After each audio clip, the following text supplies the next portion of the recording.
मीनाझला शैवपीठ में आज अनुष्ठित हो त्रिवेणी अमावास्या त्रिवेणी संगम पुण्य स्नान।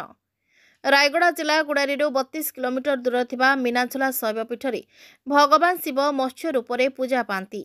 यह शैवपीठ बहु पुरातनिक और महिमा थिबा शैवपीठ। यह पुण्य क्षेत्र में 3टी नदी वंशधार चाउल धुआं और पड़पड़ियार एक संगम स्थल अच्छी। यह त्रिवेणी संगम बोली कहती।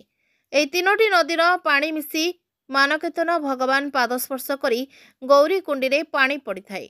आज 29 तारीख माघ अमावास्या दिन पड़ी थाए मौली अमावास्या बा त्रिवेणी अमावास्या हेबारु एही शैव पीठ रे स्नान कले 7 जन्मर पुण्य मिलिबो बोली कहती। एठारु प्राय 1100 किलोमीटर दूर थिबा प्रयागराज कुंभ मेला को गले जेतिकी पुण्य मिले आज मीनाझला रे पुण्य स्नान कले सेतिकी पुण्य मिले बोली लोकंकर विश्वास रही। एही शैव पीठ रे स्नान करबा पई एही जिल्लार बहु ग्रामरू रामगड़ा, पद्मपुर, खंबारीगुड़ा, तेपागुड़ा, गुणपुर, उकुंभा, चाड़ाकंभा, आंध्र प्रदेश पुराणा फाटना और अन्य ग्रामरू प्राय 1000 रु 1500 भक्त आज पुण्य स्नान करिसेंती।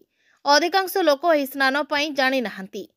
एही शैव पीठ रे आसंता माघ पूर्णिमा दिन मध्य पुष्कर स्नान करंती। गणवर्ष एही माता पूर्णिमार पुष्कर स्नान को प्राय 5000 ऊर्ध्व भक्त उपस्थित होइथिले। आसंता मास 26/2 रे पड़िथिबा शिवरात्रि दिन एही शैव पीठ को लक्ष लक्ष लोक उपस्थित होई शिवंक दर्शन करी पूजा अर्चना करंती। रायगड़ा जिला गुड़ारी कोरडा श्रीनिवास का रिपोर्ट, फोटो न्यूज।